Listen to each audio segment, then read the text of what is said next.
Go.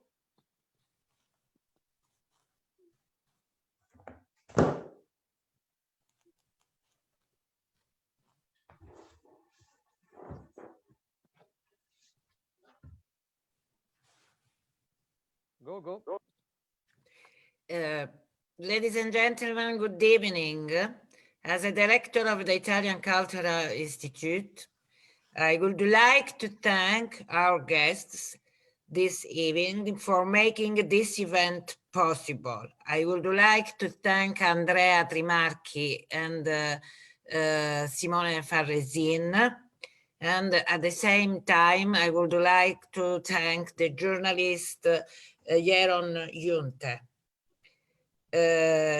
This interview, this conference is organized in the context of the Day of the Contemporary Art. The Day of the Contemporary Art is proposed by the Association of Italian Contemporary Art Museums in cooperation with foundations, public and private institutions, galleries, to tell the Italian contemporary art. From 5 to 11 December, the Italian Ministry of Foreign Affairs, through its diplomatic consular network and its Italian cultural institutes all over in the world, will propose in cooperation with the Association of Italian Contemporary Art Museums, a lot of events devoted to contemporary art. I would like again to thank the Formafantasma studio and Mr. Jeroen Junte. And now I pass the word to Mr. Jeroen Junte, and I wish everyone good listening and good vision. Thank you. If I'm correct, I should be on screen now. Everybody can see me. Welcome, everybody, at this interview with Andrea Trimarchi and Simone Farresin of the Amsterdam-based studio Formafantasma. They're Amsterdam-based, but the other part, mentally, they're still in Italy. They were first part of their practice. They were trained in Italy, and later they moved to Eindhoven first, and then to Amsterdam. Welcome, Andreas, Simone. It's good to have you. Thank you. Hi, Jeroen. Nice to see you. Yeah, it's been a while because of Corona, of course, but it's good to speak to each other again. You've been busy the last couple of months? Yes, fortunately, yes. I have to say, even if Corona, of course, it has been quite tiring for the studio, but fortunately, we didn't have like major cancellation, only some postponement of work, but we are still working very good. Actively, yeah, so constantly. Okay. That's fine for now. No lazy days for you.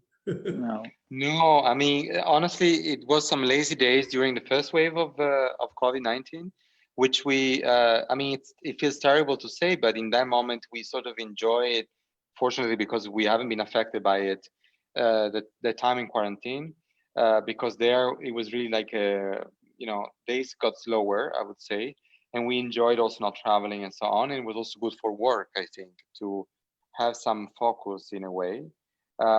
Nowadays, instead, it feels almost going back, but without the possibility to engage with people in the way we could do before, which is, of course, a pity.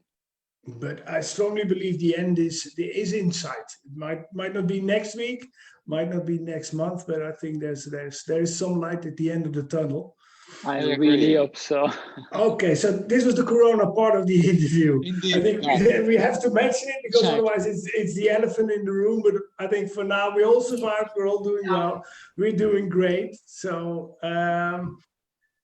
before we start, maybe not all the viewers, the people who are logged in on Facebook here and on Zoom.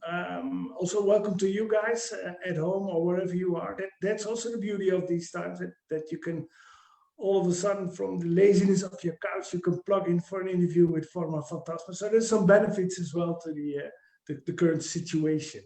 To those viewers, could you describe a little bit what position you take in design, especially the last 5 to 10 years? Design as a discipline, it almost has become a multidisciplinary discipline. I mean, you have car designers, you have user experience designers, digital designers, graphic designers, product designers, anyway. So how would you position yourself within this very diverse field? Well, I mean, originally we have been trained as industrial designer when we were studying in Italy. And we came to Eindhoven because we were looking for a more radical approach, I would say, that was fitting our interest more. And we graduated there the master, and we immediately started working. And I think over the years, our work developed in different ways, and I would say with a similar approach, but in different ways, because we have a part of our work which is more, I would say, commercial in a way, like working for brands and for companies and so on. And a part of our work which is becoming more and more research-based, which is actually a part that was always very interesting for us. And I think it took a lot of time for people to also realize that the focus of our work was actually that, because fortunately we are also, at least this is what people think, we're also quite good in designing things and objects, which we still love. We love to work with materials. We love to give shape to things, also in a more traditional sense. Nevertheless, there is always a research-driven approach, I would say, in our practice, either material research, material investigation, or most recently, we are looking more and more into the ecological implications of design. Oh, I think it probably was since the beginning. That's I true, mean, yeah. it has been all the time there. I think now it became much more manifested and Programmatic. Yeah, programmatic. Yeah, and I think also on a larger scale, because we know each other for, I think, a good 10 years. I've been following you guys. If I'm correct, one of your first, maybe even your graduation project was about the ceramics from Sicily with the influences of the Moors.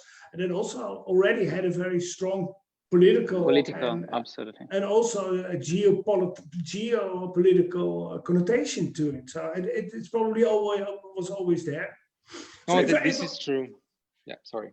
So if I could wrap it up, you could say that you are almost a discipline in yourself. You work research-based, but usually you end up with objects that take a lot of time and effort to realize. There's a lot of craftsmanship in it, and you do it self-commissioned. But you also work with different companies and cultural institutions. So you're sort of. Is this the way you have planned your studio, say 10 years ago? That like sitting like that, like maybe in 10 years we should work like that. Yes, I think it was already, again, since the beginning. I think it was not so deliberate, but it was in our intention. I think the next steps, it will be even more intentional, because something that we are planning, I'm not sure, but that will be the next 10 years, is really to make these two souls much more independent. So the research side should almost be apart from the more commercial side. Of course, they will be still influenced. I think one should influence the other, but I think in the next future we will make sure that the two, world, they will be parallel, but they will not collide. But they will feed on each other, I guess. Yeah, yes, absolutely. Yes. I mean, not that we want to compare ourselves to that, because of course we are a teeny tiny studio. But if you think about the practice of OMA, they always, had this part which was more research-based with the AMO. So that is a model that is interesting. We have never been those kind of designers interested in working just close in our own studio, doing things because you want them to do. We don't see design as just a form of self-expression. There's a lot of people that see design in that way, but we actually don't like the design in that way. Well, what's also strikes me is that your work is very personal. It's driven from a personal fascination and personal interests, and also sometimes even personal frustration. and you have a very clear handwriting. You can recognize your work immediately. But still, you've chosen to work on the moniker of Formafantasma, for example, not Studio Farasin Trimarchi or STSF or something like that, referring to yourself. Why did you choose not alone that name, Formafantasma, which I think is of course a story in itself, but why do you choose not to name the studio after yourselves? Mm-hmm. Good question. It was a deliberate choice. There's a lot of people that says that you can see when we design something. We don't see that, and we don't even think that necessarily our design is based on a style necessarily. I think it's, we're not interested in style at all, honestly. But to emphasize that, we didn't want to contribute to a construction of our studio based on our own self. That's something that it feels really almost slightly old-fashioned, and also because when you work as a studio, we also have people contributing to our work, which we credit in our work when we release works. The people that works with us are credited, and we think that's the way it should be, and we didn't want to personalize too much our work. You will never see our products with our own face stamped all over it. With a clown's nose. Exactly. Okay. No, I didn't meant to be shading other talented designers, honestly. No, but it's just not our it's approach. your choice. Yeah, exactly. No, fair enough. Like I said, you were trained and born in Italy, so you are Italian, obviously. But I can imagine after 10 years being trained in the Netherlands and living in the Netherlands, first Eindhoven, now in Amsterdam, there's also a part Dutchness. Absolutely. Has taken over. I think in one way it showed very well was, I think it was last year already, the Caravaggio Bernini exhibition here in the Rijksmuseum. Because apart from the projects you do with brands and the research you do, the curating and designing of exhibitions is also becoming an increasingly larger part of your studio. Yeah. Yes. What was it like to be asked in the Rijksmuseum? I think, and that's way up there with the Prado in Madrid and the Met in New York. It's one of the institutions of classical art, and to work in that Dutch institution with other Italian institutes like Bernini and Caravaggio. That must have been like a real surprise or treat, or it was a real treat. It was a real treat. I remember that when we have been asked by the Rijksmuseum over the phone to participate, to do this, I remember that I called Andrea, and Andrea would say like, "But we are so busy because we were preparing the exhibition at Serpentine already," and I told him, "Hey, but whenever, we will never have the chance again to decide how to put the paintings of Caravaggio and Bernini in space, and to do that within the Rijksmuseum." Yeah, so it was there's not a question. Match. We should just do it.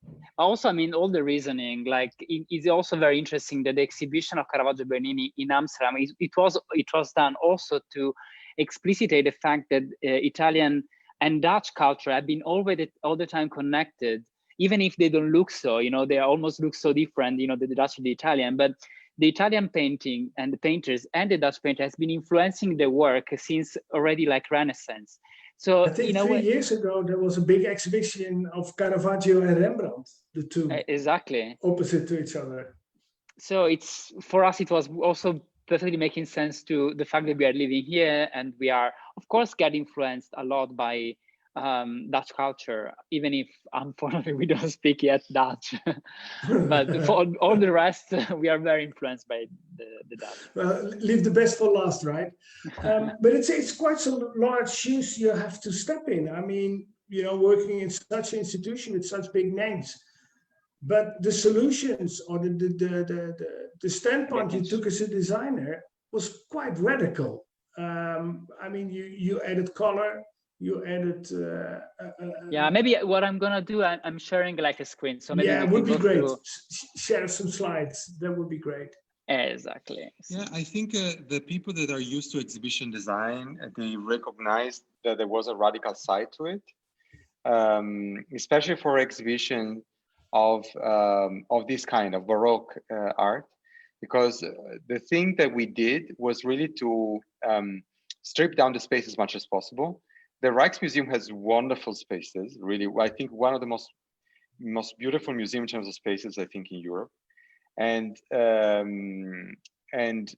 But what is the problem with the exhibition of Baroque exhibition is that usually they're presented in very dramatic spaces where the drama that is already in the paintings is emphasized.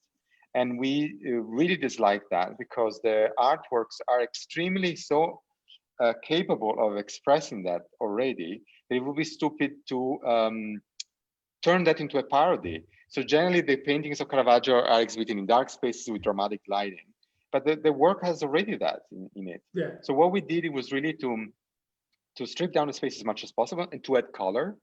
At the beginning, we were really looking into the pigments used in the paintings as a palette of color.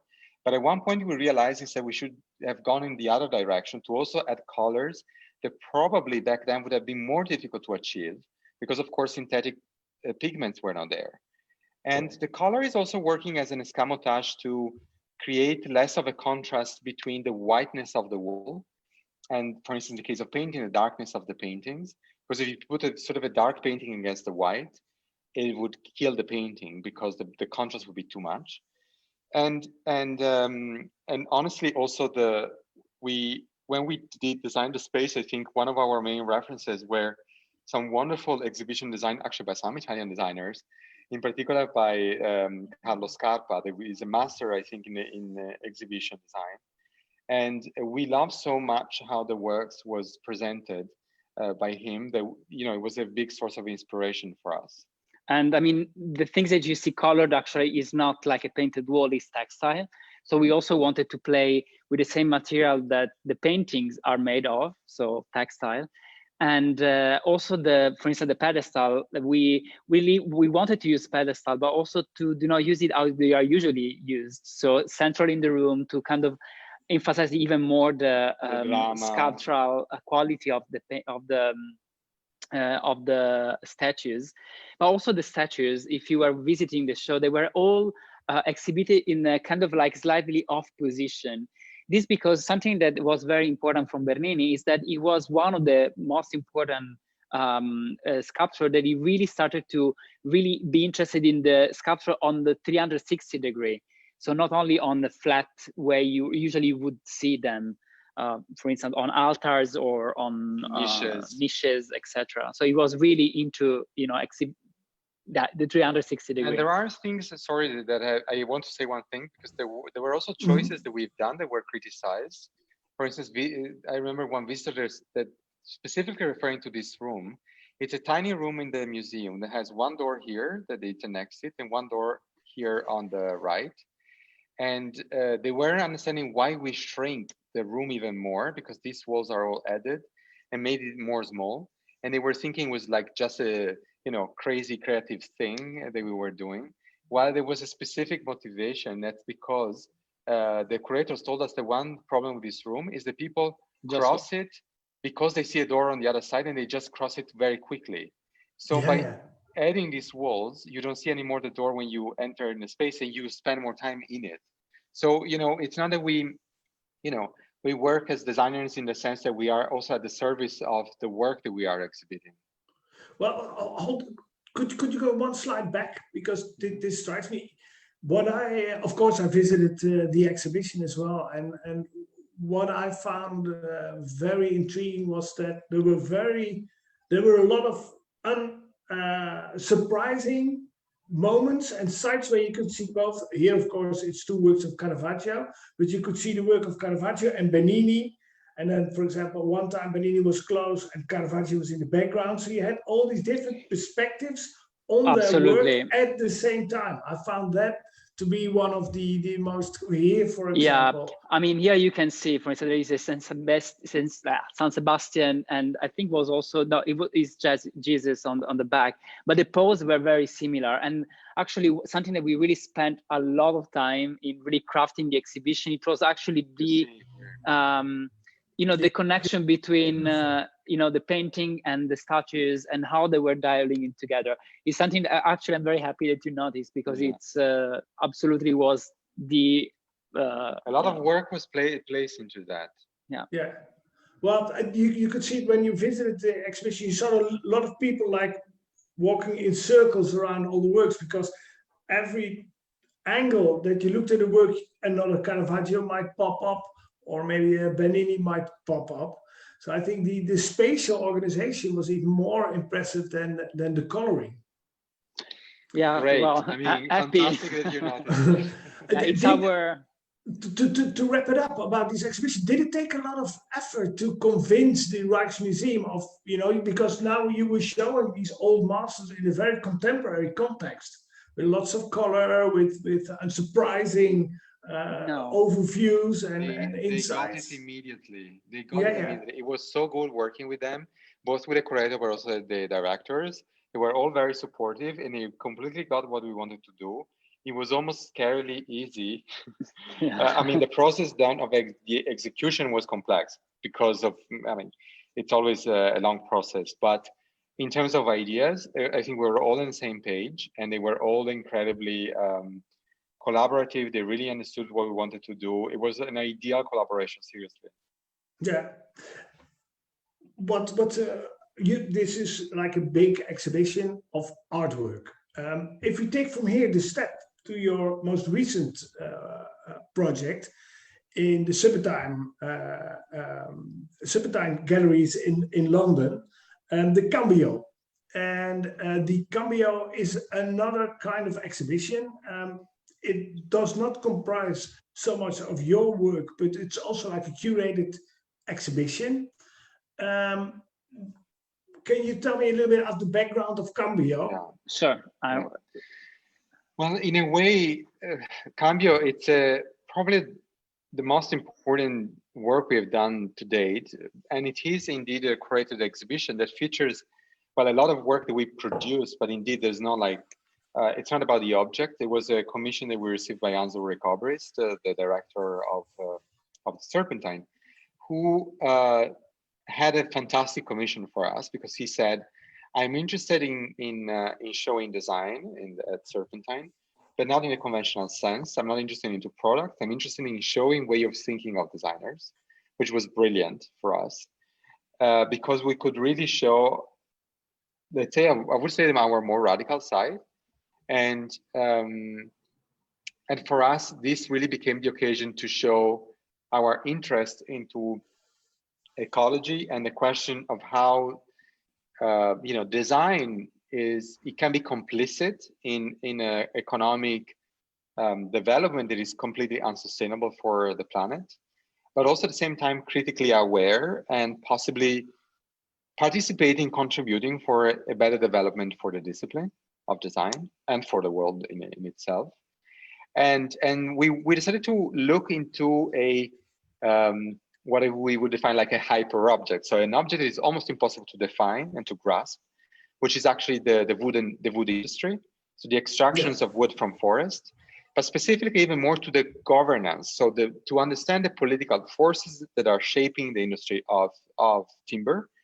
And we decided for this for a lot of different reasons. Some are contextual. You know, Serpentine Galleries is in a park, Hyde Park, because of the relationship with in fact, the Great Exhibition of 51 was built there, but there's also a lot of historical reasons why we decided to focus on timber, but also because it is the extraction of timber from the forest. It's one of the largest industry in the world. It is extremely pervasive and extremely relevant. And the talking about wood and talking about timber and the politics of this industry allowed us also to talk about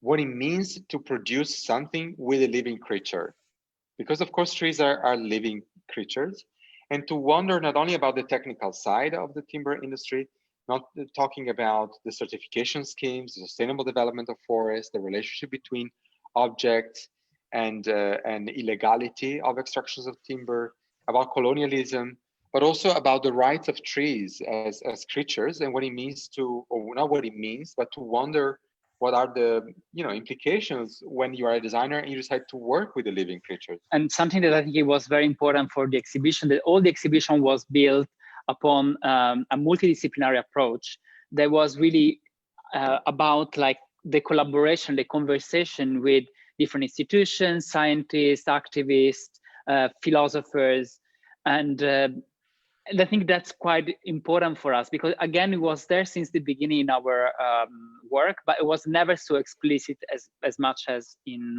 Cambio. I unfortunately, because of Corona, I didn't have a chance to visit this exhibition. Hopefully, it'll travel or it'll evolve into something bigger. But I read that you work with a lot, more than 100 different experts on all different levels. Yeah. For example, of course, the production side, the companies that use timber. You mentioned the political aspects of it, the environmental aspects. These are all huge forces. As a designer in this playing field with all these heavy-duty players, what as a designer, what can you bring to the table as a designer? What is your role? Isn't your role very limited? No. Yes. Well, I would say no. So we don't agree. Well, you go then. No, I do think we do have a lot of power in bringing together this discipline because we have the possibility of get to everybody. We can use a language that is much easier to understand. I mean, like, for instance, the work that we did, that we showed the Serpentine, most of all, it was a way of visualizing the work of scientists. So, and of course, we did installation that were very personal. I make an example. We have a wall that I showed you before in the presentation, where we exhibited a series of very common objects, from plates in wood to instruments. And those were all analyzed, forensically analyzed by the Thünen Institute in Germany. They actually are, it's an institute that they are controlling and checking most of the material coming from extra-European Union to see if the material contained within object is illegal or not. It's an amazing institution, but I mean, probably nobody knows about it and nobody knows on what they are doing. Already the fact that we are able to translate those information in a visual way and making available to everybody, it's a way of contributing to what they are doing. Okay, and now Simone, of course, why you don't have any influence or limited influence? I agree with Andrea in all that he said, but of course I agree also with you that design has also limitations, and we should never forget it, because otherwise we buy into this narrative the designers can save the world, they can do everything, which is not true. But we also should stop thinking, especially in a moment like this when we face like the climate crisis, we should stop also thinking that we only act as individuals. So cultural changes, we all contribute to them. So we are also now heading a department in Eindhoven, and we care to do so because the dissemination of certain ideas, they do not belong only to us. So I speak with a lot of designers that are completely reluctant to recognize the possibility of use design for change. But that's because they think they should achieve that in their lifetime. Yeah. That's an extremely limited way of thinking about your contribution to the world. And first of all, and second of all, I think, and we hope, that I think we will be able to respond to your question in 10 years' time, when, for instance, maybe sooner than that, hopefully sooner than that, our partners in crime, like the companies we work with, will understand we're not doing that exhibition to put it there and it can exist only in a museum. That the same approach that we have can be internalized into a company and become part of the R&D development of the company. So we are not, we are dreamers, but within the clear agenda. Yeah, I mean, for instance, what you are saying is something that we are doing with a company. So hopefully we are starting Like a you said, collaboration right now. So if the studio, if Formafantasma would sort of break out, still connected into a research department and a more commercial or hands-on department, which intervenes with different companies and organizations and maybe even governments, this exhibition is sort of a preview of how that would work. You would make an exhibition and explore all the political and environmental and all these different colonial aspects of the wood and timber industry, and then afterwards try to implement it in, for example, furniture industry or other industries as well. Absolutely. that's, I think, sorry, Jeroen, but I want to make you an example. You know, we are designers, and so we design different things. Our work shifts and changes. But think of how many companies that, for instance, are designing furniture. And the majority of the material they use is probably wood. Are they even aware of what we're talking about? Do you know what I mean? Like, Yeah. what we're trying to say is, guys, let's wake up. This is the basic. If you don't know the basic knowledge, how can you know what you're actually doing? Are you aware that when you work with a forest, you're probably destroying the life of peoples and communities that lives in that forest? You know, or which impact, you know, building furniture can cause impact in the life of people, not only the one you deliver your pretty object, but also of communities that live in certain parts of the world where those trees are cut and planted. And these are things that, you know, we should consider. yeah, and only also through because this process of it's also a problem of self-awareness. scale, because of course, like design, it's probably one of the smallest industry in general, even compared to fashion. You know, design, it's furniture design is nothing, but still, you know, in furniture design we have IKEA. So, you know, there is like a scale issue that needs to be addressed, because it's even if it's a small business, still can have a huge impact. I remember always, like, Ilse Crawford, she was doing a project for IKEA, for actually the restaurant of IKEA. And it was super interesting when she said, like, it's a super relevant topic, because IKEA gives, like, every year 2 billion of food meals every year. It's a lot, you know, like, you can really have a huge impact if you get that into a vegetarian meal. Exactly. Make the meatballs vegetarian. You have a huge impact, really. Yeah. You mentioned already, Andrea, in the beginning that this geopolitical way of thinking is in the studio for more than 10 years now already. The Cambio project and exhibition is very much research based, but you also have a strong tradition as a studio in making immaculate objects. If you go back 10 years, for example, to the project Botanica, which in some way has the same line of thinking. What if we could make plastic without oil, right? Absolutely. Yeah, in that way, in that project, you decided to end up with a series of containers, vases, objects. How does it work? When you start the research, you know up front, like, okay, this is going to be an exhibition, or oh, this research, oh, it's probably going to be vases or objects? I mean, again, very good questions, because, you know, Jeroen, often people do not read our work or the work of designers in general in context. So often we have very specific requests. So for instance, when we did Botanica, it was a commission by a foundation in Naples that collect work of art and design in plastic. And they also, because they need it, they established a research center for the restoration of plastics. So when they came to us, the commission was very specific. They said, we want you to design a series of objects in plastic. Other designers did it before for them. And at the beginning, we thought, like, this is not really interesting for us. But then, you know, it is interesting if we make the project our own.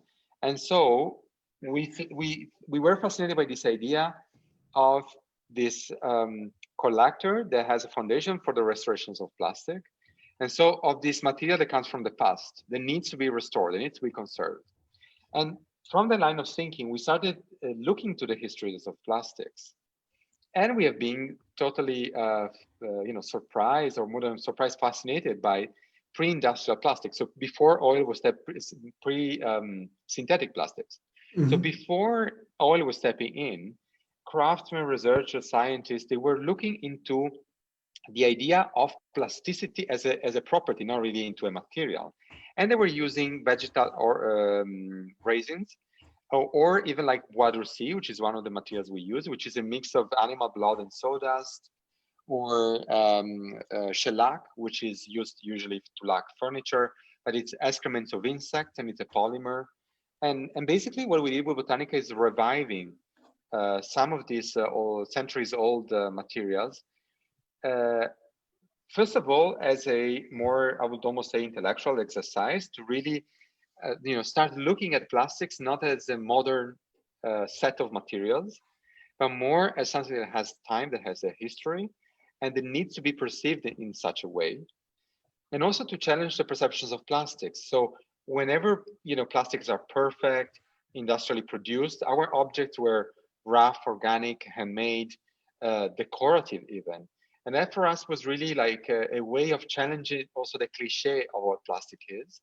And later in the years, we also, with Droog, we tried to see if they could have industrial application, which was a failure. Most of all, I think, for the lack of expense of finances to actually really dig deeply into it. But it was an extremely interesting path. We worked, we did some experience at the Wageningen here in Holland, again with the foundations in Italy. So it was really like an very old work, one of our earlier one. But I think the path and the approach was actually still very similar to the one we have now. But this love and this interest in material is like one of the red threads through your studio. I mean, if you browse over your studio, you see all the materials. You see bread, you see leather, fish skin, concrete, timber, not more timber. So lava, of course, yeah. And how does this interest in a material start? Sometimes it's a commission, but an outsider might think like, okay, these guys are just like, oh, let's do some crazy material and try something. So where do you decide whether material's interesting enough to put some research into it? Well, again, honestly, sometimes our commissions. Other times, I think the only time we really work with the real oddity was apparent oddity was with the Natura Fossilium, but it's never the search for the weird. No, I have to say, like, we are not really interested in experimenting with the material, even if we did. I mean, the lava project, Botanica is an example, but for the rest, we were much more interested in understanding the implication of using certain material, like the ceramic in Sicily. I mean, there we didn't experiment with the medium, but we experimented with the idea of using maiolica and where the maiolica was coming from. The same with the wood. I mean, we are not experimenting with the material. But it's true that there is like a definitely interest in material, but you cannot be interested in material if you're a designer. It's the basic thing of design. Like transforming material into things, into objects. So you must be interested in material if you do this work. Can I say that I think that it started as I would say more intuitive or instinctive, more than intuitive approach. But over the years, we understood more and more that it really is linked to this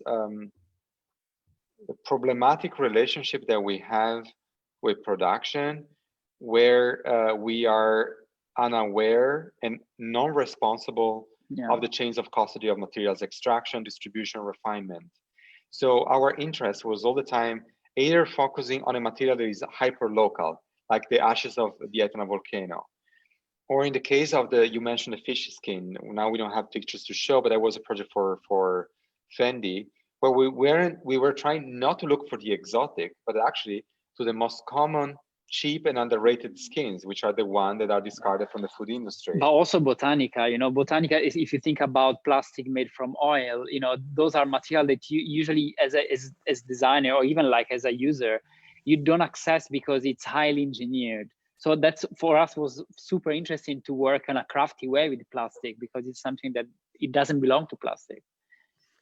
So if I understand correctly, the choice of materials is not so much for the craziness that you look for, but the contrary, you look for the most logical local approach. Why not use this material? What can we do with it? Why is it so much unused or overused? So it's mostly to do with the understanding of the profession and of designing. That's funny because you hear me out, because a lot of times you refer to as, you know, you're stylist, because if you make something, it's usually very, very beautifully made and very crafty made, and you use a lot of material, and the materials are often shown in a very profound way. But there's one project which deals with color, and it has the same approach. I mean, I'm referring to Anotropico. People might think it's about light, but if you break it down, in the end, light is just color. And I remember the exhibition during the Salone del Mobile, it was 2016? 17. 17. Oh, phew. Normally time flies, Yeah. but luckily. But for me, that whole project was about color and not so much about light or materiality. What's your take on that? Am I wrong? I think you were particularly interested in a few pieces that we did with color, which were extremely. Wow, I'll show it now. Well, let's go there with the picture so people knows what we're talking about. These, of course, are designing light, which is also, I think, beautifully done. That you know. These are the pieces with color. Yeah, actually, they were Jeroen, they were like, I think, 3 pieces in the exhibition, and there were 24 lamps, and 3 were dealing with colors. But probably this really stuck into your They mind. really stuck me, yeah, because that's the view. You know, light is everywhere, all day around. You click a button, and then there's light. But it's very rarely that you see the essence of light, that it's broken down to what it actually is, a rainbow of colors. Yeah. And that you show that there. So this exhibition was about designing light or lamps. It was it started like this. Oh, do you want to? No, go on. Go. Very, very many years before we're doing this exhibition, actually when we're doing Botanica, Piero Gandini of Floss came to us. The Floss, it's the lighting company. Of course, and when Piero Gandini was still the director there, and then he asked us if we wanted to design some lamps, but we were still doing our self-initiated work, and we didn't know anything about lighting. We started making some stuff, and they were stupid, and so we left it there. We didn't come back to Piero, and then after a few years, we said, well, this is the time that we should explore lighting again, because we were always fascinated by it. But we thought, like, this time, before to go back to Piero, we need to study. We need to know what we're talking about before to approach this. So we did the same thing that we have always done with materials, to internalize this investigation to LEDs and how the system works. Honestly, before doing this, I never put together, an LED strip with, an electric cable. So, and then we really started playing with light as a material. And then we did this show where we designed some finished pieces, and some, they were really experiments. Like this piece, for instance, it's done with an iPhone. Some, they would never materialize in real finished objects. And it was an exploration into lighting with some finished objects, and others were all experiments. And this is what helped us establish a conversation with Floss, with the company.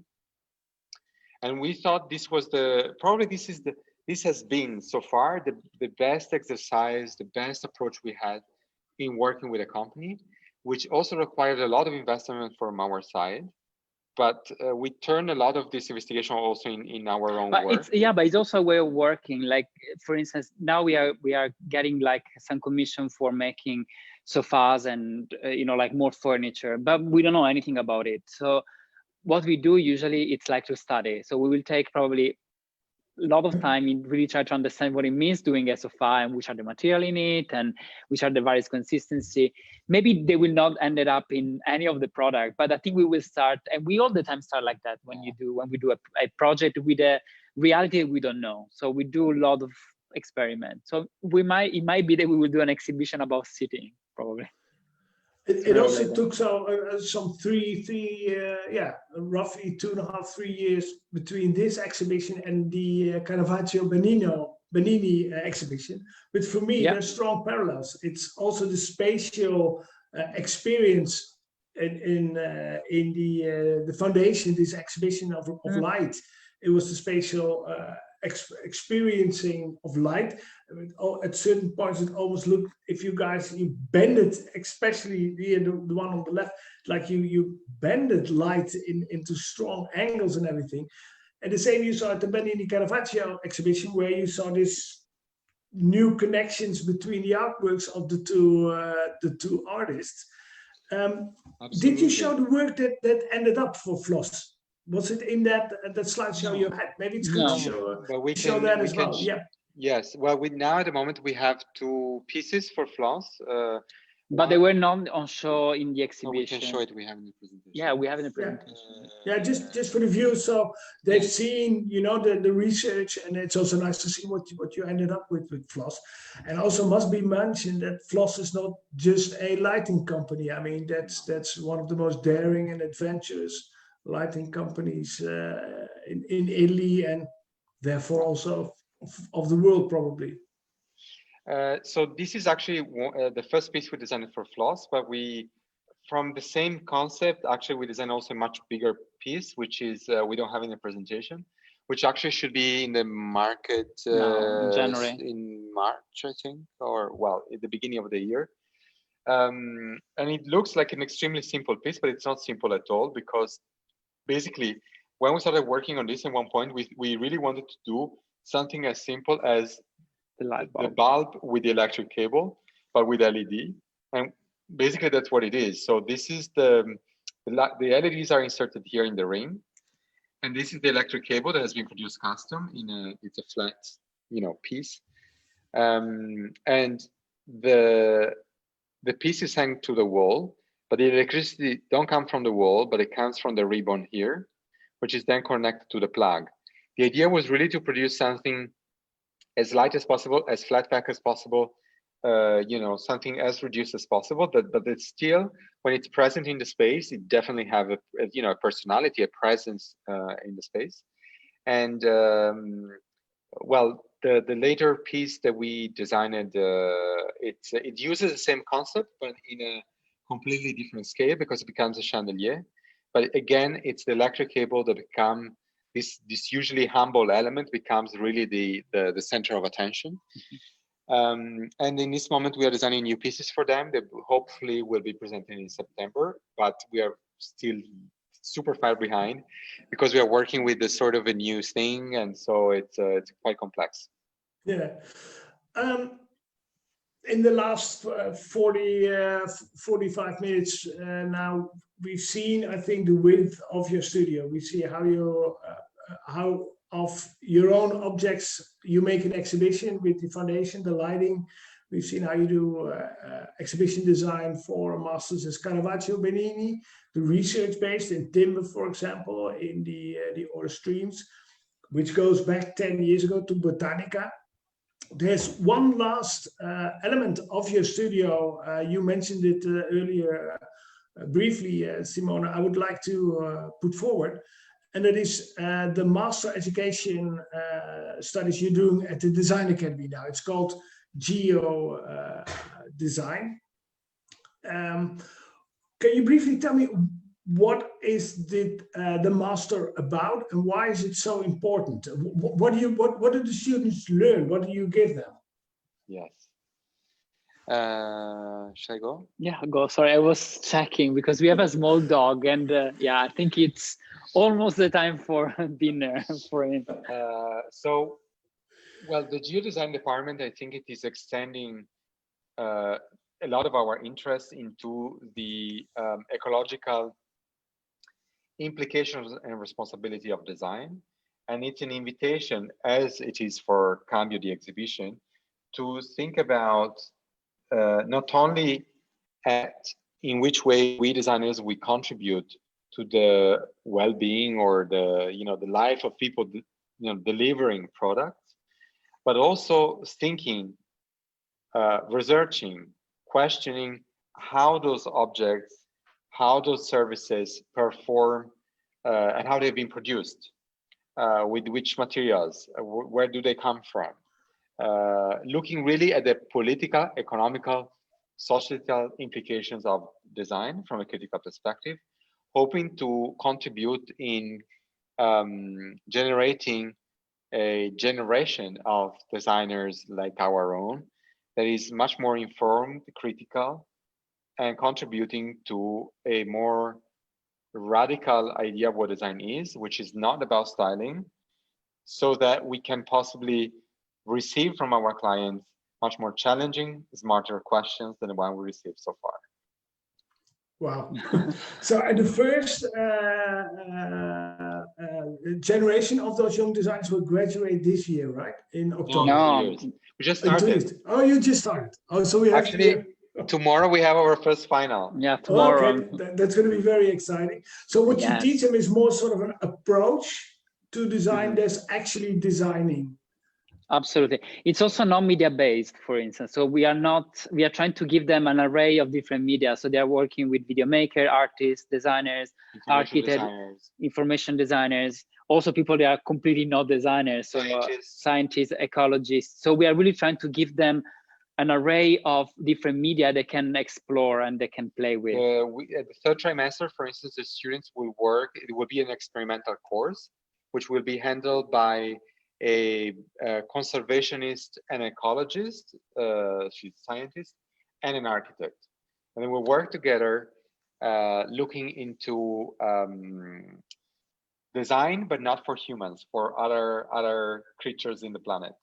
Okay, it's about time, I'd say, that this is going to be designed not for humans, but for the rest of the planet. Yes, right. The other 99%, so to say. Exactly. It was great catching up with you guys again, and there are lots of things, lots of topics we couldn't cover. Aura streams, for example, also a big project about the aura and the streams of all the metals going around in the earth, which also has political, economical, environmental implications. We didn't get to talk about the new watch you released just recently for Rado.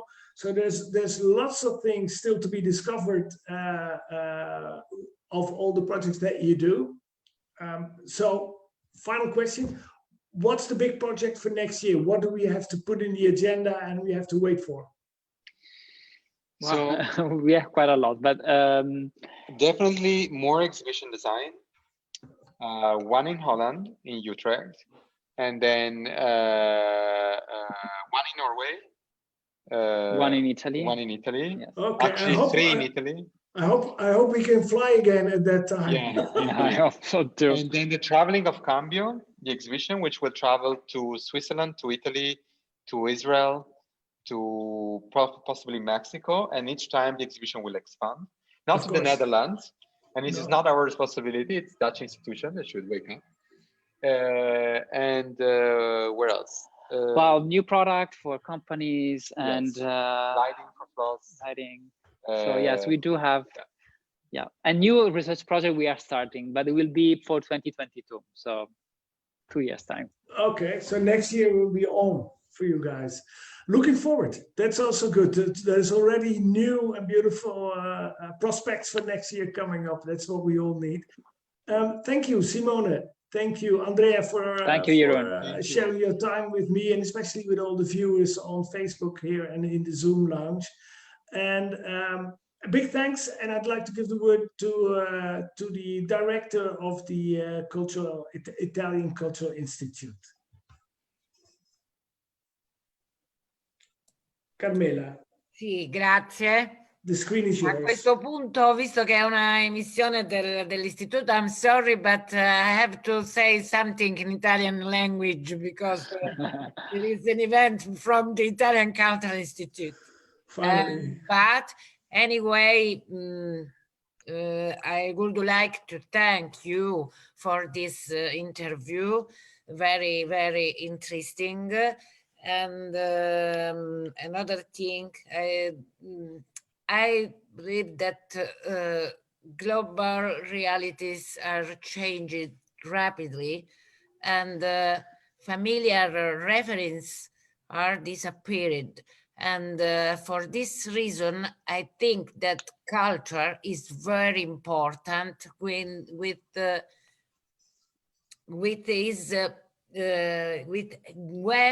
the art has a link with tradition, but one eye for future.